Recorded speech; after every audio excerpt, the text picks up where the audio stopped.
Pandemonium.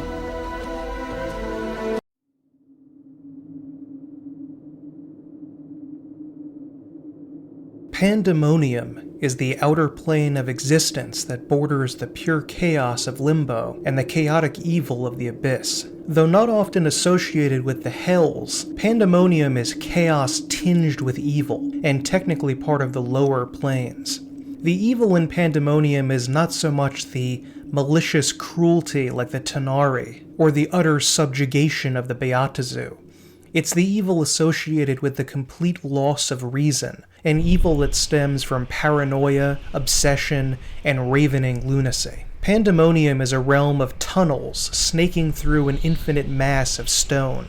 Some of the tunnels can barely fit one man's single file, but some tunnels are hundreds of miles across. Entire cities can fit within some huge caves lining the walls from side to side. Time functions as normal in Pandemonium, but gravity takes some getting used to. All but one of Pandemonium's 4 realms function on objective directional gravity. That means that whatever wall you are closest to exerts gravitic pull on you. This tends to cancel out any easy definition of floor or ceiling. Anything can be anything as long as you are close enough to it. Battles in this kind of gravity can be confusing. Arrows can fly from directly above you by a seemingly upside-down person on the ceiling. If you charge an enemy in the opposite wall, your perspective will essentially be the same, even if it appears to others that you've strayed 50 feet up a wall and appear perpendicular to it from your former vantage point. Following the rule of 3, Pandemonium can be summed up with the 3 traits deafness, blindness, and madness. Throughout the entire plane roars a ferocious howling wind. In most areas, the wind is so loud it can deafen someone permanently in as little as 1 round. Powerful magical wards or gear need to be worn over the ears to shield your hearing. In order to be effective, the shielding process must mimic deafness. The only way to communicate verbally is through shouting. The noise is not just halted but picked up by the power of the wind and hurled about the cavern. Excessive shouts, grunts, or screams, such as may appear in a battle, will create a heinous cacophony that painfully assails the ears. Spells that require a verbal component are extremely difficult to cast. If the spell mandates the target hear the words of the caster, it must be performed within 10 feet or slip away into nothingness. Standard penalties for casting with inadequate hearing or deafness apply. The silent spell feat is invaluable for any caster on this plane. Aside from the purely physical effects, the chaotic alignment of the plane makes certain spell schools function oddly. Alteration and divination spells are all cast with a slight tinge of evil or hazy darkness about them, while necromancy spells involving creation of life, like clone, are harder to perform because of the additional negative energy present. The wind may blind travelers by hurling dust or sand from the cavern walls into their face. Loose items or even held weapons may be blown off by a gust. In some areas, the wind is so puissant that it can lift up a humanoid creature and hurl them against the wall, resulting in extreme damage or death. There is no way for a non-native to determine where a new wind stream will enter a tunnel, or what its exact speed and temperature will be. Some winds are so icy cold they produce a rime of frost on tunnel walls, but most are just mildly frigid. Winds are not necessarily faster in small passages and slower in large open ones. They function outside the normal flow of physics. The wind is not merely a nuisance or a physical hazard. If listened to long enough, it has an insidious effect on the mind. Paranoia, delusions, psychosis, and other forms of derangement creep into the brain. After repeated prolonged exposure, the winds cause permanent insanity. The madness may not be overtly noticeable at first, but in even the most lucid of Pandemonium residents, some form of fell lunacy will drift to the surface time and again. The insanity progresses in 4 stages: frustration, despair, hysteria, and resignation. Frustration is the easiest to deal with. A basher starts getting prickly. Their boiling point for anger is reached much faster. Their fellowship with companions drops to a low ebb. Eventually a berk starts to feel despair. A sense of utter hopeless depression pervades all activity. They will never take independent action and must be goaded to do anything or simply stare listlessly at walls.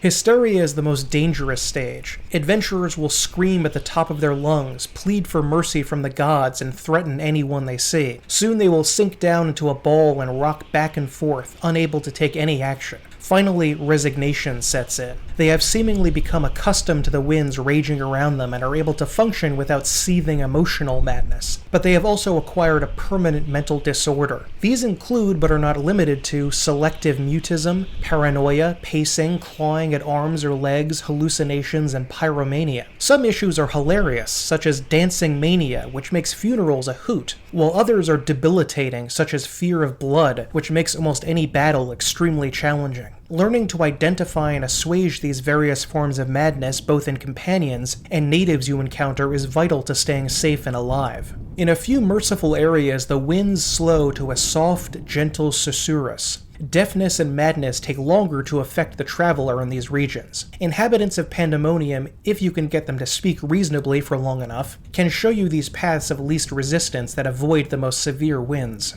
A few realms ruled by the gods that are bizarre enough to inhabit Pandemonium may be blessedly free of wind by the gods' will, but short of these deific interventions, the winds are omnipresent on all layers. Some refuge may be found in the few inhabited towns. Sheltered in specially built and warded inns, the winds are reduced to the softest murmur and can be ignored for a time. There is no natural source of light anywhere in Pandemonium. The winds immediately blow out any torches or lantern exposed to them. Magical light functions as normal except in the third layer where its radius is cut in half. The utter darkness of the plane makes any light source instantly noticeable over a long distance and may attract unwelcome attention. Infravision doesn't even function well, as the walls of Pandemonium give off almost no heat, and petitioners to the realm produce no heat at all, making them invisible to infravision. The topmost layer of Pandemonium is Pandesmos. The Styx, the mighty river that winds through all of the lower planes, connects Pandesmos to the rest of the Hells. Numerous tributaries wind off the main river in subsidiary caverns. Touching or drinking the water will cause memory loss to any non-native. This can be a severe hazard, as the usual gravity of the plane coupled with the winds can cause entire streams of the Styx to flow at great speed through the middle or sides of a tunnel. If you're caught up in a tributary of the Styx, you may find yourself unexpectedly drawn out of Pandemonium and into the ugliest reaches of the Abyss or Hades. The safest part of the layer, and perhaps of the entire plane, is a sprawling structure called the Madhouse. The Madhouse is made up of a rambling series of haphazardly connected buildings that fill an entire cavern from floor to ceiling. The faction of planar nihilist from Sigil known as the Bleak Cabal run the Madhouse. The Bleaker's strange philosophy denies any meaning to the multiverse, yet also believes that providing charity to the needy is the only way to give a subjective sense of purpose to the individual. Thus the Madhouse is filled with planars, travelers, and petitioners,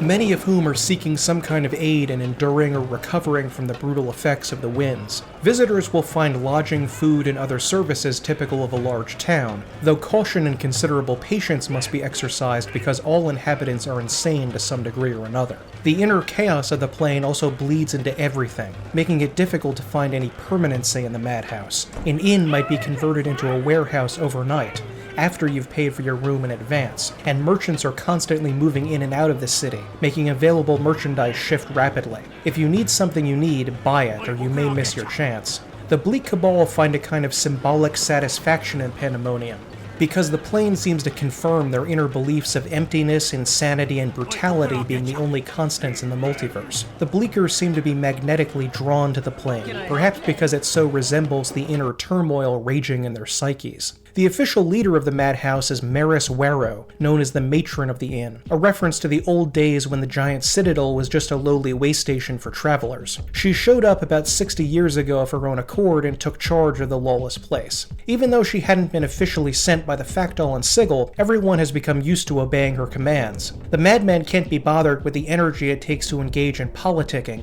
and courtly infighting, so they mostly leave Maris in charge. Warrow is shrewd though, and knows that she won't be challenged as long as she doesn't issue very many orders, and allows the stubborn bashers in her faction quite a bit of leeway. A large wall was constructed around the Madhouse after the burgeoning city became a target for raiders. The Bleakers have a laissez-faire attitude about everything. It's hard to care if you think there is no ultimate meaning to anything in the multiverse, but they have at least scraped together a hardscrabble militia to defend the town from wandering beasts. A large section of Pandesmos is an ice and snow-covered realm called Winter's Hall. The realm belongs to the Norse trickster god Loki. The snow is constantly whipped up by the fierce winds into a raging blizzard. Visibility is limited to a few feet. Vicious wolf packs, including wargs and lycanthropes, stalk the snowfields, attacking passers-by. The usual howling signaling a wolf's presence is drowned out by the wind, leading to surprise encounters with entire packs of the hungry beasts. The hall itself is a huge wooden structure in the shape of a Norse longhouse. All of the uglier sides of the Norse people are on display inside.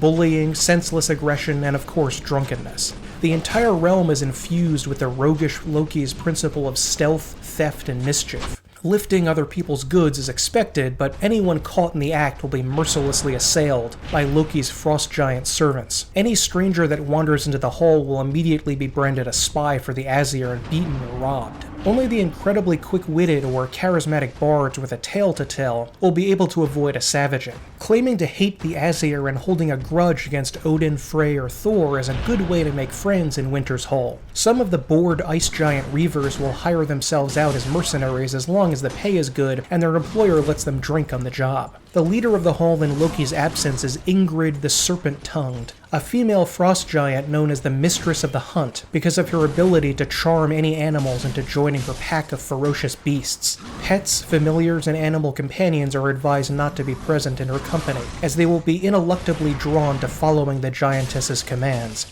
The second layer of Pandemonium is called Cocytus. Unlike the walls of the first layer, which appear to be of natural rock formations caused by the blowing of the winds, the tunnels of Cocytus appear to be carved. What entity would or could do such a thing is completely unknown. The tunnels appear to be unfinished, but display tool and chisel marks throughout. Perhaps a long-forgotten deity on Pandemonium in ancient times ordered his followers to carve the walls endlessly, until he went insane and died. The winds on Cocytus are more shrill and have the sound of wailing ghosts, giving the layer its nickname, the Layer of Lamentation. The banshee-like screechings drive almost everyone away from this layer, except those looking for Howler's Crag. Howler's Crag is a massive jumble of stones at the very center of Cocytus. Rumor is that in ages past, a power with dominion over planewalking and portals was banished here by angry deities. The nameless god took the shape of a phoenix and reincarnated as the crag. If you climb to the top of the rocks and manage to scream the name of your home in sigil, louder than the surrounding winds, which is no easy feat, berks think you will be transported immediately off the plane.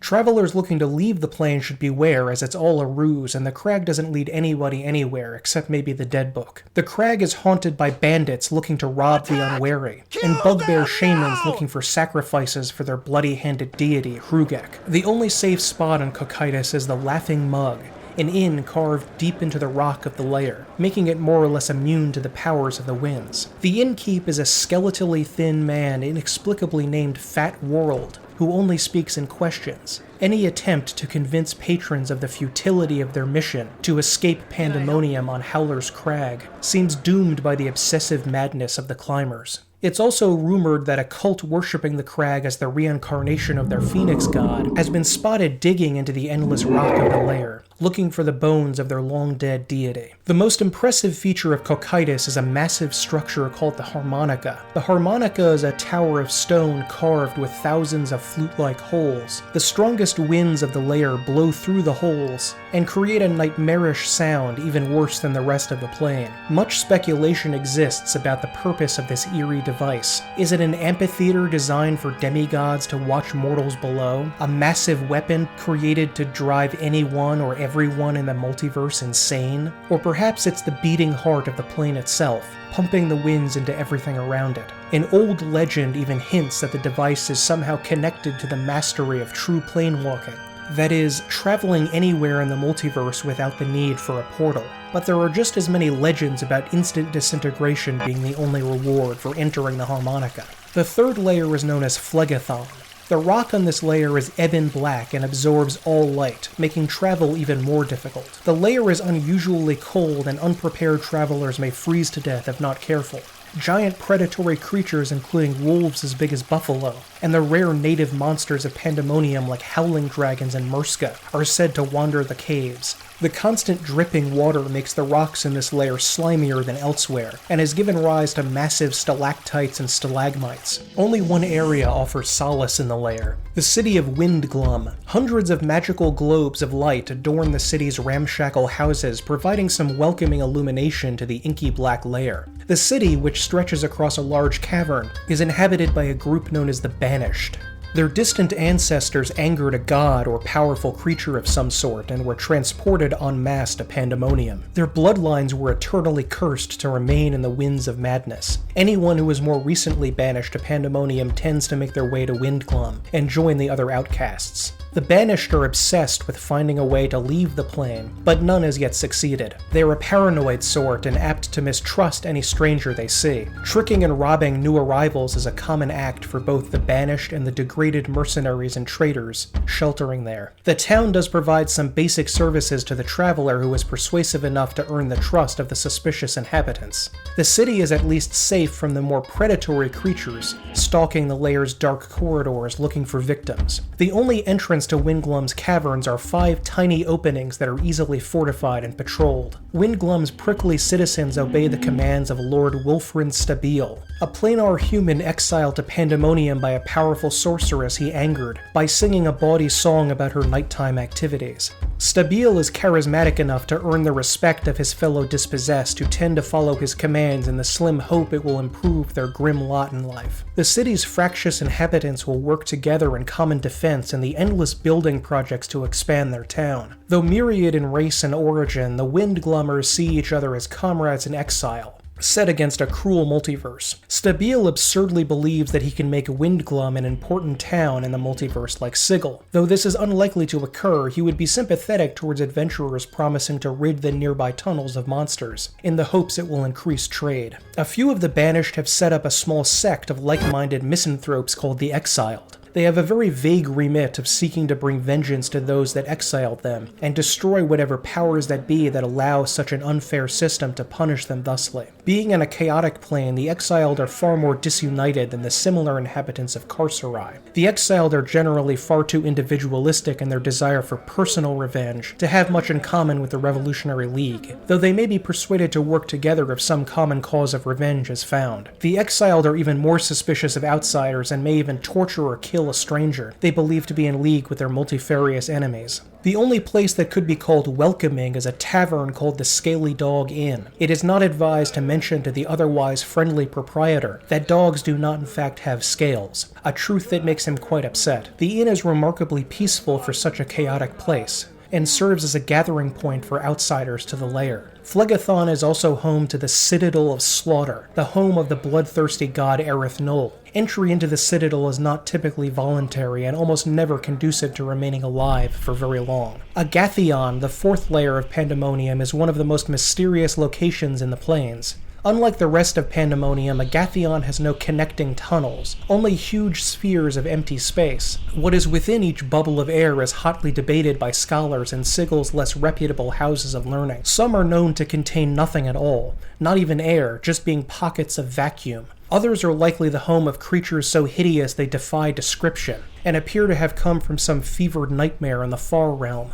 It is rumored that primordial deities too powerful to destroy were sealed in the rocky crypts of Agathion, so they may never terrorize the gods again. That is, unless an intrepid explorer frees them. It is essentially impossible to reach the spheres by tunneling into them. Only portals or teleportation will work, but this could result in teleportation into solid stone. Great treasures and secrets of the multiverse are widely rumored to be sealed away in godly treasure vaults, hidden artifacts of unknown provenance that may reshape the physical laws of reality, or in Shoit cosmologies never given form in the current ordering of the multiverse may be trapped within. One of the few explorers who journeyed to Agathion and returned was a man named Shekalor. Shekalor was a powerful mage who sought to replace the Lady of Pain as ruler of Sigil. In order to accomplish this impossible task, he decided to raid Agathion and take whatever treasures he could find. His return to Sigil happened a few weeks later when he teleported onto a city street.